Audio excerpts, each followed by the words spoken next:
આજે હું શેર કરીશ તમારી સાથે ખૂબ જ ઓછી મહેનતમાં અને ઓછા સમયમાં ઝટપટ તૈયાર થઈ જતી ગુજરાતી ખાંડવી. ખાંડવીના બેટર બનાવવા માટે આપણે લઈ લઈશું એક મિક્સરની જાર. તેમાં નાખીશું 1 કપ ચણાનો લોટ. ને જે કપ આપણે ચણાનો લોટ ભર્યો હોય તે જ માપથી આપણે 1 કપ નાખીશું દહીં. આ બેટર માટે તમે તમારા ઘરમાં રહેલી કોઈ પણ વાટકાને સેટ કરી શકો છો. તેમાં નાખીશું ચપટી હિંગ, સ્વાદ પ્રમાણે મીઠું, ચપટી હળદર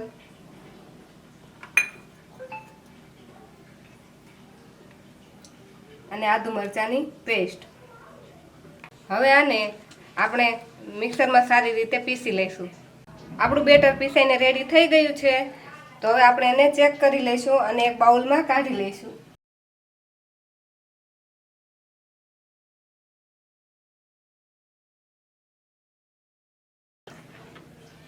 તમે જોઈ શકો છો કે આપણું બેટર આવું પીસાઈને એકદમ સ્મૂથ થઈ ગયું છે. તો હવે આપણે જે કપથી લોટ લીધો તો એ જ કપ 3 કપ ભરીને પાણી નાખીશું. છે ને એકદમ સહેલું માપ. 1 કપ લોટ સાથે 1 કપ દહીં અને 3 કપ પાણી. આ રીતે જો તમે ખાંડવી બનાવશો તો એ ચોક્કસ જ સહેલાઈથી બની જશે.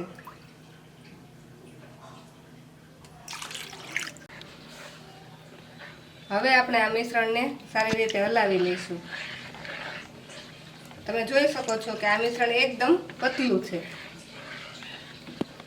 તો આપણું બેટર જેટલું સ્મૂથ હોય તેટલી આપણી ખાંડવી પાતળી બનશે. તો હવે આપણે આગળની પ્રોસેસ જોશું. આપણું આ બેટર તૈયાર છે. તો હવે આપણે આને એક પેન લઈ તેમાં નાખી દઈશું. આપણું બેટર આપણે આમાં એડ કરી દઈશું. ગેસ ચાલુ કરી આ મિશ્રણને આપણે ગેસ પર મૂકી દઈશું અને ગેસ એકદમ ધીમો રાખીશું અને આ મિશ્રણને આપણે સતત હલાવતા રહીશું. આ મિશ્રણને સતત હલાવતા જ રહેવાનું. જો આપણે થોડી વાર એને હલાવશું નહીં તો એમાં લમ્સ પડી જશે. જો લમ્સ પડી જશે તો આપણી ખાંડવી સારી રીતે પથરાશે નહીં.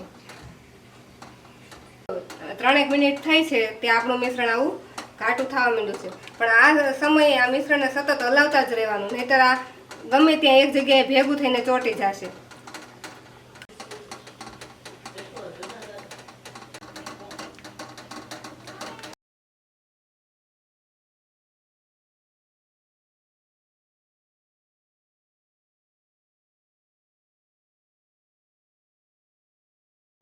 તો હવે આપણું આ ખાંડવીનું બેટર તૈયાર થઈ ગયું છે.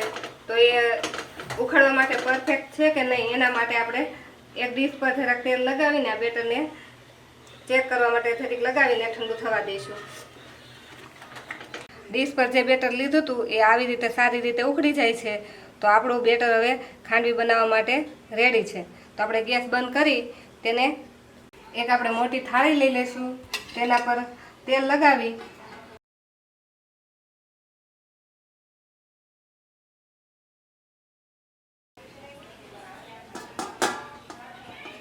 હવે તે થાળી પર આપણે થોડુંક મિશ્રણ નાખીશું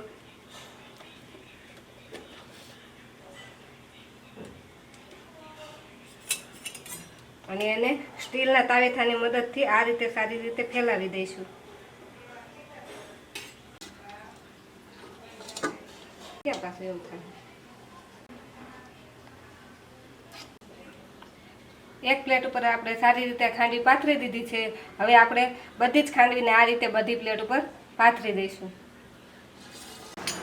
તો આપણી ખાંડવી ઠરીને સેટ થઈ ગઈ છે. તો હવે એમાં આપણે આમ ઊભા કાપા પાડી લઈશું.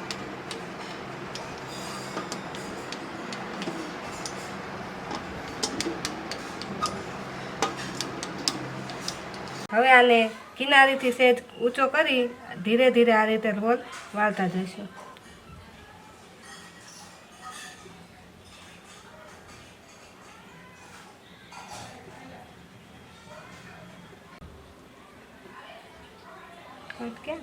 આ રીતે આપણે ધીરે ધીરે બધા રોલ વાળી લઈશું.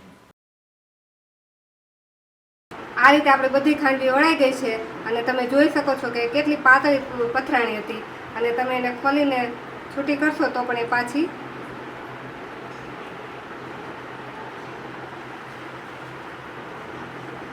ખુલ્લી થાય. ખોલીને તમે પાછી ખોલશો તો એ આસાનીથી પાછી ખુલ્લી પણ જશે. આપણી બધી ખાંડવી રેડી થઈ ગઈ છે. તો હવે આનો આપણે વઘાર કરી લઈએ. ખાંડવીના વઘાર માટે આપણે પહેલાં ગેસ પર એક નાનું વઘાર્યું લઈ લઈશું અને તેમાં થોડું તેલ નાખી દઈશું.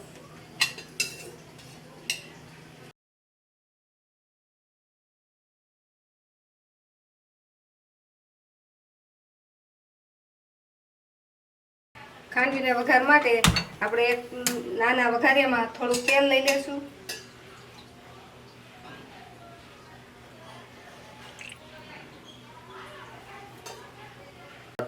હવે આપણું તેલ ગરમ થઈ ગયું છે. તેમાં થોડી રાઈ અને જીરું નાખી, લીમડો નાખી, થોડાક લીલા મરચાંના ટુકડા નાખી દઈશું અને ગેસ બંધ કરી ચમચીની મદદથી બધી ખાંડવી પર રેડી દઈશું.